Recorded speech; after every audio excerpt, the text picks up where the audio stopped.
Chicken nuggets বানান কিন্তু perfect এবং ফ্লপি হয় না। বাইরে ক্রিস্পি, ভিতরে সুপার জুসি। বাইরের কেনা নাগেটস এর মতো পারফেক্ট ভাবে কিভাবে তৈরি করবেন স্টেপ বাই স্টেপ দেখাবো। সরাসরি অর্ডার থেকে তৈরি করে দেখাবো, কোনো কনফিউশন থাকবে না। এই ট্রিক গুলা জানলে আপনার নাগেটস আর কখনো হার্ড হবে না। আর টেস্টের কথায় যদি আসি, এটা বাইরের কেনা নাগেটস এর চাইতেও আরো বেশি টেস্টি হবে। চলুন শুরু করি। প্রথমে একটা মিক্সিং বলে চিকেন কিমা নিচ্ছি 1 কেজি।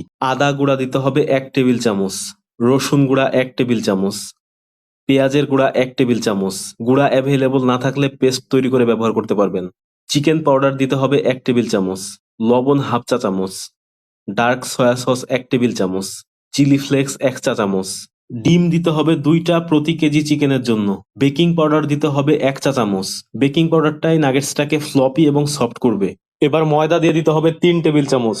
এখানে ময়দাটা বাইন্ডারের কাজ করবে, ছাড়া ছাড়া হবে না। এবার সমস্ত উপকরণগুলো একটু মিক্স করে নিতে হবে। মিক্স করে অল্প অল্প করে ব্লেন্ড করে নিতে হবে প্রপারলি, এবং ফাইন ব্লেন্ড করে নিতে হবে অবশ্যই। ব্লেন্ড করার ক্ষেত্রে কোনো পানি ব্যবহার করা যাবে না। ব্লেন্ড করা হয়ে গেলে প্রথম ধাপের কাজ শেষ।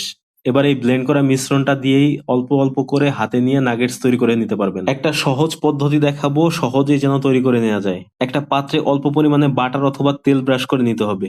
ব্রাশ করে নিয়ে ব্লেন্ড করা চিকেনটা পাত্রে এভাবে স্প্রেড করে নিতে হবে। হাত দিয়ে চেপে চেপে সমান করে দিতে হবে।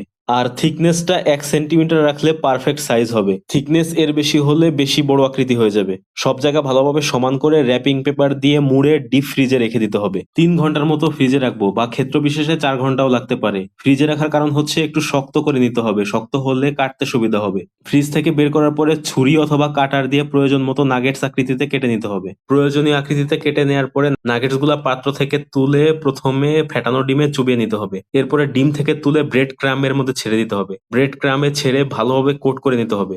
কোট করা হলে দেখবেন চমৎকার নাগেটস আকৃতি হয়ে গিয়েছে। এভাবে খুব সহজেই তৈরি করে ফেলতে পারবেন। এভাবে তৈরি করে বক্সে করে ফ্রিজে সংরক্ষণ করে দীর্ঘদিন রাখতে পারবেন। একবার তৈরি করে প্রয়োজন অনুসারে বের করে ফ্রাই করে নিলেই হয়ে যাবে। ফ্রাইং এ চলে যাব। তৈরি করা নাগেটস গুলো অবশ্যই মিডিয়াম গরম তেলে ছাড়তে হবে। হাই হিটে ছাড়া যাবে না কোনোভাবেই। তা না হলে বাইরে কালার হয়ে যাবে, ভিতরে থাকবে কাঁচা, এবং প্রপারলি ফ্লপিও হবে না।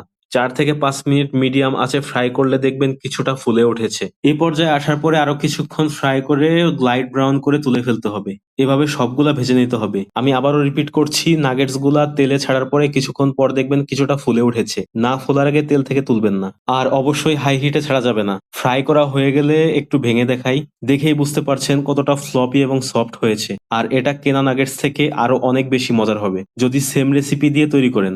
রেসিপিটা আশা করি ভালো লেগেছে। ভালো লাগলে শেয়ার করে রাখুন, প্রয়োজন হতে পারে। আর এভাবে অবশ্যই তৈরি করে দেখবেন। তৈরি করার পরে কেমন হয়েছিল কমেন্টে মতামত জানাতে ভুলবেন না।